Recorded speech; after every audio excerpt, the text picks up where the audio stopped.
Hello, and welcome to another edition of Money Truth Moments with a very own money whisperer, Judy. Good morning, Judy. How you doing? Good morning, Carlos. I'm awesome. Good to see you this fine Tuesday morning. You doing well? I'm doing excellent. I'm looking forward to our show because we're continuing talking about questions from our audience. So, folks, if you're just joining us, welcome to the show. If you're not following Judy, please do so at judycopenbarger.com. Website is right above us, so make sure that you visit the site.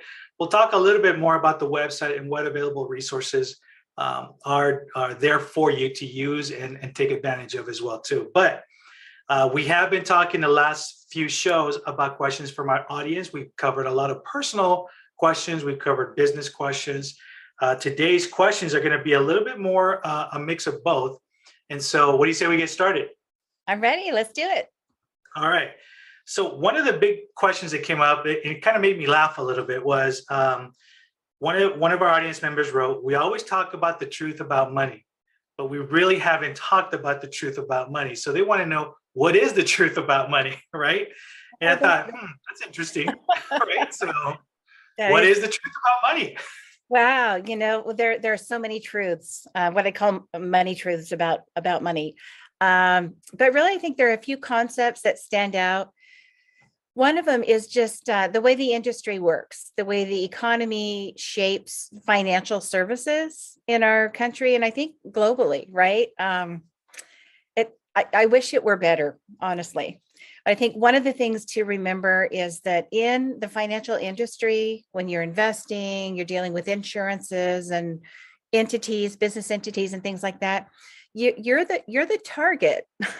You're the product. The people are the product, and they don't realize that. And I think when you realize this truth, it can really change the way you navigate, and you'll end up with a lot more at the other end in your planning. So the reason I would say you're a target and you're the product is that financial services is all about commissions. It's all about gathering assets and making money off your money. And anytime the money moves, anytime there's a premium or a fee, there's money that is moving away from you, not towards you. Sometimes I'll tell a story of a lumberjack, and it's like, he's the guy that's renting the room down the hall in your house. And he's Mr. Money, and his job is to go stack the wood, go out and do the work and then come back. Mr. Money, you should put him to work.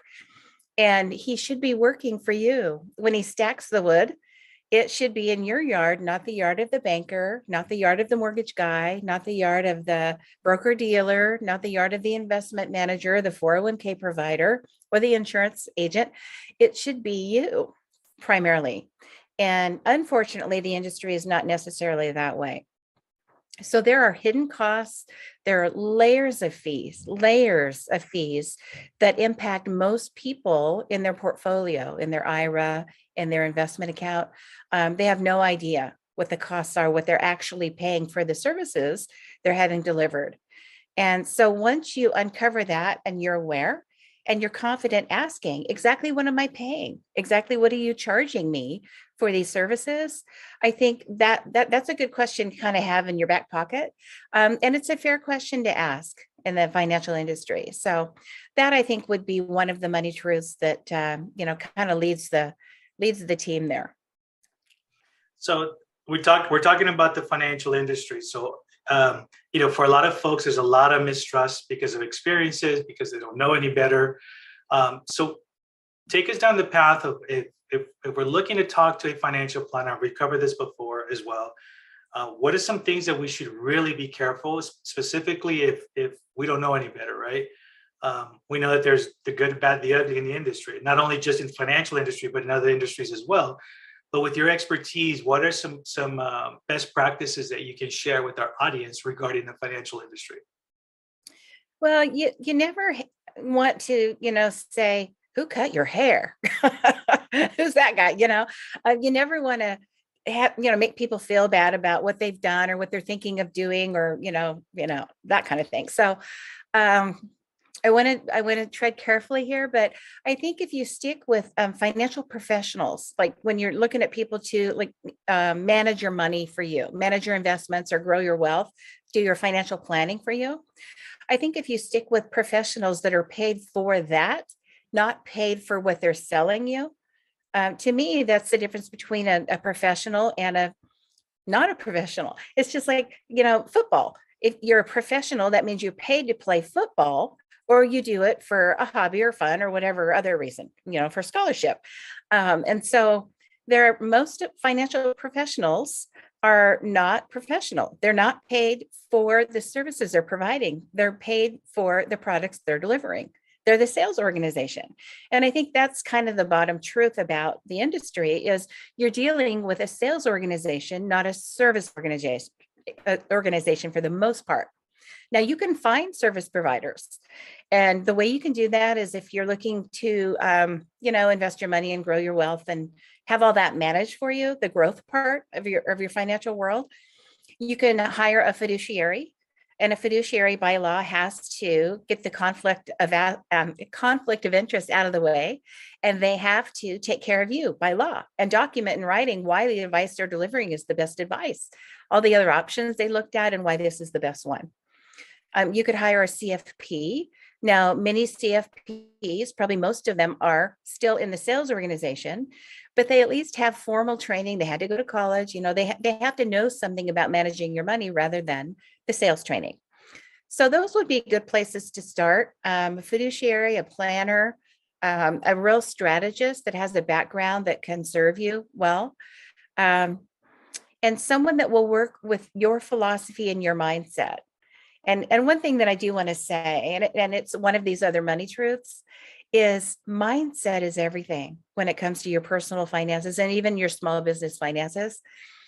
If you can get rid of the shame and, the mess up you did before, or the guy or the lady that you hired before that really, they weren't serving you well. And it's like, shoot, I saw it coming. I should have seen it coming. Just get rid of all that. Get rid of the conflict in the marriage about, fighting over money. There's much more interesting things to have conflict over than money. But when you can get your mindset right, get your head clear, clarity is a big one, right? And just get free from all what you did before or the fear you have about making a move, the better. So those things will help you and in your journey.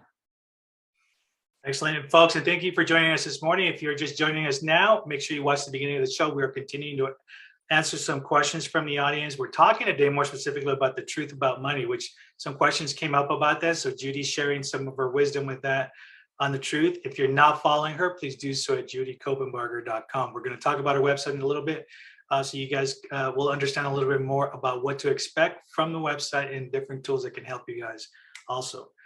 So fear, right? Fear is the big one. Fear for everybody when it comes to money, when it comes to health, when it comes to just about everything, right? That's what stops us from moving forward.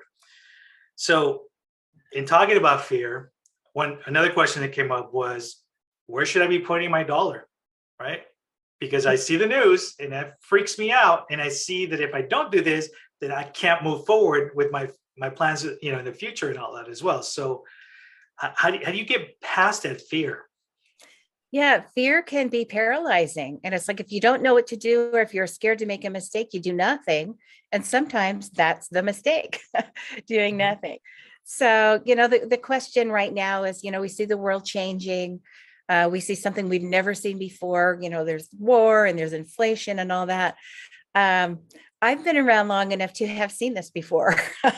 Some of us have. If you look at the headlines, 50 years ago, they are exactly the same. 50 years before that, exactly the same. The same shortages, the same concerns, the same everything. Now it's a little more visible because we all have cell phones and the news, feed is like 24/7.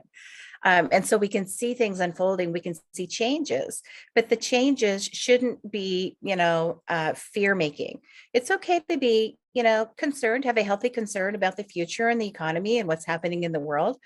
But it's not the first time we've been there, and we'll probably be there again. I don't know if it'll be 50 years, but we'll probably be there again. So, people sometimes their time frame is like right now. If they're looking at the market, they're looking at the last week or the last month. And I always encourage people to just kind of take that focus they have and zoom out to a longer period of time where you can see recovery. And you can go back 10 years, 20 years, 25 years, 30 years, and you always see this recovery. our economy here, our underpinnings are very strong. And I think it sounds like I'm pitching, for you to be, putting money in stock, which, maybe you should have some there.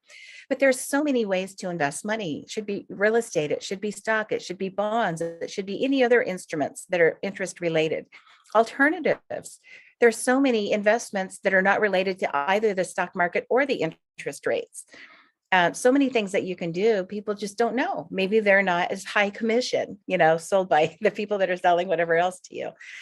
So there are things that you can do to find balance. And I always encourage that, because when you have balance, you can weather the storms of either the equity markets going down. Those are the ones you see all the red scrolling, that we get concerned about on TV at night.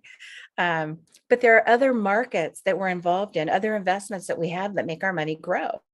And having a perfect pie, when they show a pie chart and part of your investments are red and green and blue and yellow, you want to have a little of everything to have a perfect balance. And then that kind of gives me, a pathway for another conversation that might be healthy for people to know, to answer the question about where should I put my dollars, where should I be investing right now? And I think anything that you can do, from a tax perspective, that's tax-free growth, that would be number one. If you've exhausted all of those options, like 529s and insurance products and Roth IRAs, anything that's appropriate in that category, then you move on to tax-deferred products or tax-deferred investments. And that's your 401k, your IRA, 403b, any kind of a deferred comp package at work, where you're not paying tax money on the dollars you earned this year. You'll pay them later after it's earned more money. And down the road, the trajectory is much better with the money we'll earn. And then finally, if you've exhausted everything you can do tax-free, everything you can do tax-deferred, then you go to the non-qualified investment categories. And I think if you mind your taxes, you mind the alternatives that you have that way, and you mind your allocation, like balancing properly the investment dollars that you have. You don't want to keep it all in savings. You don't want to keep it all in real estate. Some people do that, and then something changes and you get kind of caught, right? And you saw that in 2008, everybody was buying extra houses, and then they didn't have enough capital or other alternative investments to weather that storm, and they lost their properties. So you just want to be mindful of those concepts, and I think those will help you down the road.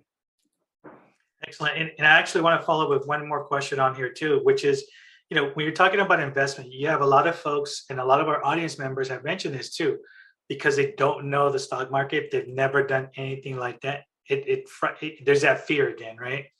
So what would you say to folks who are, they decide, okay, I'm going to try this out. I'm going to put my toe in the water, feel this out. And then you get people that are constantly watching it by the hour, right? Oh, it just went down. It went down $25. It went down $100. It went down $1,000. And they just, all of a sudden it's like, see, I told you, this is why I was afraid, and so forth. What do you say to folks like that? I just I call kind of like non-believers, right? Really. Don't do that. There's evidence for anything. Like, you can, on your cell phone, you can Google anything and find a whole spectrum of opinions on anything, and they will all swear they're telling you the truth, right? Mm-hmm. Just don't do that. It's red, it's green, it's red, it's green. It's going to go up and down, especially we have an election year this year right now, right? Anytime there's an election year, if you're watching that equity market, the stock market, you're going to see a lot more volatility than a normal year. And then when you have news happening, we're in an emotional market. People buy because, they sell because, right? And so when there's a bunch of stuff coming up, there's going to be more movement. And so you think, oh, the movement's going to be bad. But what you don't want to do is buy high and sell low. That's just so stupid. Think about it. That's just not good basic economics. But people do that because, you see, ABC stock, and it's going up and it's going up and it looks good, and I want to jump in, and I don't know what it's going to do. You wait till everybody's excited and it's at the high, and then you buy it. And then, it goes, and then it starts going down. It's like, oh, I better get out. I better get out. They're all getting out. I think they're selling. I should sell. And you wait until it rides all the way to the bottom, and then you sell. That's the emotional dumb way to do it. What you want to do is buy low, sell high, or just wait, buy low, let it go, let it run its course, and diversify, because not every stock's going to be a Tesla, right? Or an Amazon, but we're going to have some of those in a portfolio if it's well-rounded. And you're going to enjoy those, maybe not 100%, thousandfold. You're going to have some that maybe just, pay out dividends and have value over time. And they're all different. So you want to have a diversified portfolio, not just of stock, but of all these other alternatives we're talking about, and then just give it time. Excellent. Great advice. And I appreciate you covering that also, because it has come up and it ties right into the word fear. I mean, it's huge. Yeah. Just this little word can hold us back from a lot of great things and so forth.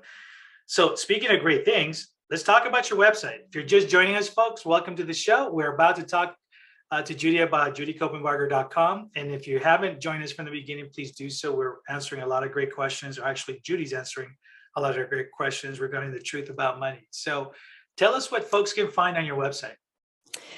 Oh, there's so many things. There's articles, there's videos, there's education, some basics, some a little bit higher level on everything you can think about for small business owners, for ministry owners, for families that are just trying to navigate money well. So all of those things are available. There's also access to our online mastery program. It's called Money, Truth, and Life Online Mastery Program.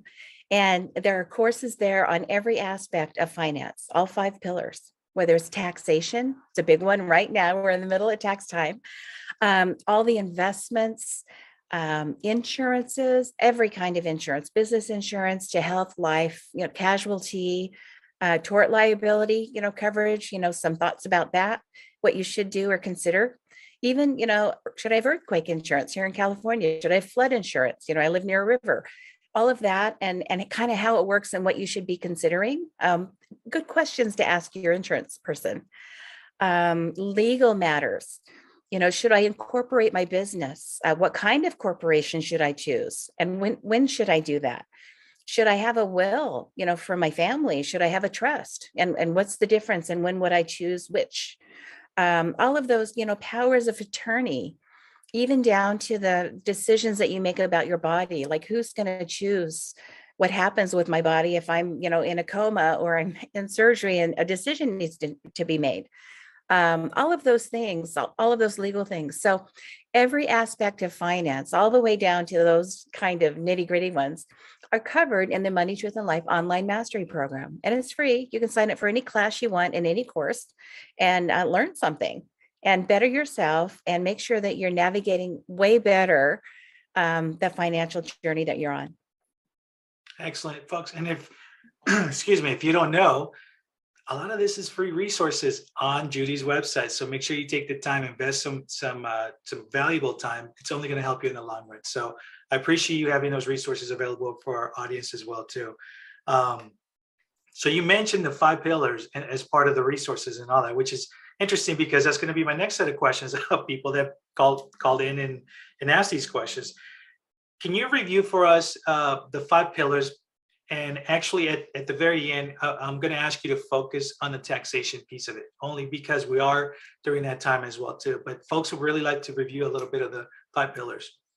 Yeah, so there are 5, every decision you make, every choice, every day that you make about your money happens in at least one of the 5 pillars. So it's pretty well broken down. So 2 of them are very protective in nature, like you're protecting the wealth as you grow it. The other 2 are the growth ones. And then there's one that's a little bit neutral. So let's talk about the protection. Just like a greenhouse is a protective structure in which you grow your crops or you grow your garden. So the 2 protective areas of your personal finance are going to be legal and insurance. Legal is going to be the wills and the trusts and the what if corporations and, entities for your businesses. And then the insurance is going to be the what if, what if the house burns down, you get a new one. What if I crash my car? I get a new one, things like that. What if I can't work for a while? The health coverage will be there and maybe even some disability insurance, if you're at work that has that. So those are the protective areas, legal and insurance.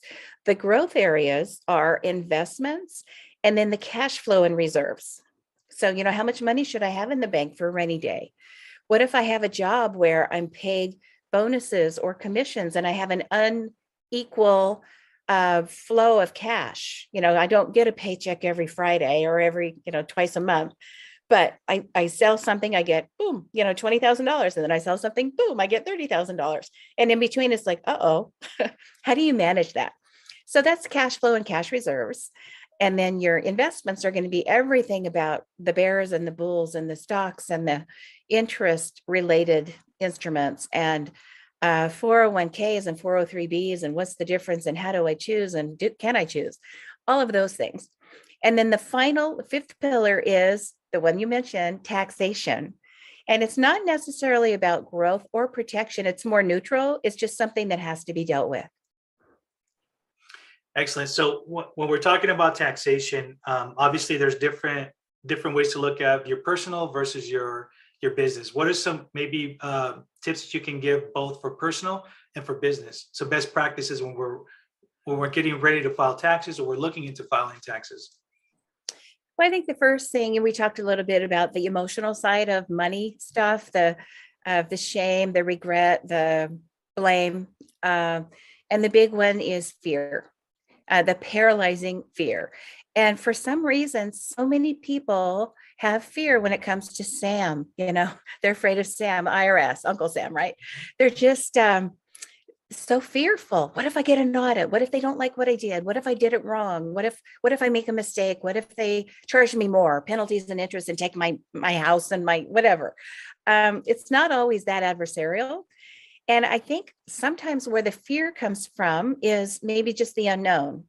Because, yeah, in law school, I have a tax emphasis. It's kind of like majoring, in tax in law school, and took all these classes and learned all this stuff, all the basics of that. And it's amazing how many courts are dedicated to tax and how many volumes and volumes and volumes of these giant, big, fat books are dedicated to tax law. And they add more all the time. Every year, there's like a whole nother wall full of books about the new rules and how they're going to be managed, as the cases trickle in. It's amazing. Very voluminous, very confusing. I don't know why we have to have such a complicated taxation system, but we do. And mostly I'm talking about income tax. There's a lot of other taxes, gift and estate and excise, all kinds of taxes. But it is very voluminous, very confusing. Even professionals, CPAs and enrolled agents and, folks that tax lawyers, they don't know it all. Because as soon as they figure it out, it changes every Tuesday. It's crazy. So I can see how people would have an emotional, visceral reaction to thinking about tax or audits. But I think the one way to just cut through a lot of that is by preparation. And this is advice, whether you're running a business or just personal finances, just your household. Preparation, being organized, knowing what you need to keep, knowing what you don't need to keep, preparing. Like right now, during this recording, we are here right about tax time. So we're in March, wrapping up March. So already we have 1/4 of the year that we can prepare for. We can make sure that we've documented all of our expenses. We have all the records that back them up. We know what our income has been. You can do 1/4 of your planning already. Instead of, right after Christmas, you get everything on the dining room table, you start collecting 1099s and K1s, and it's just this big push and crazy stuff. But if you save all along, if you do that planning every quarter, by the end of the year, you have almost all of it pulled together, which for most people is the big stressor, finding the information and what do I need, right? But you can do that all year long. Just keep a little tax file, and every quarter, gather what you need from that quarter, put it together. By then you'll have a list going of things that need to be discovered. And then you have time to do it, not when it's Valentine's Day, right? So preparation, that was a long-winded answer, but preparation is the key. Being organized, knowing what you need. This time of year, people are scrambling to do that, but it's a good time to make a list or create whatever your system is online, a file system. It could be paper, it could be folders on the laptop, where you put all of the information that you're going to need for next year. And then you're not scrambling to not only find where to put it, but to find a lot of what you've already prepared from the year before. So that would be kind of another long-winded answer to say, prepare, be organized, and don't wait till the last minute. Excellent. And also, since we're talking about prepare, you know what time it is, right? It's that favorite part of our show.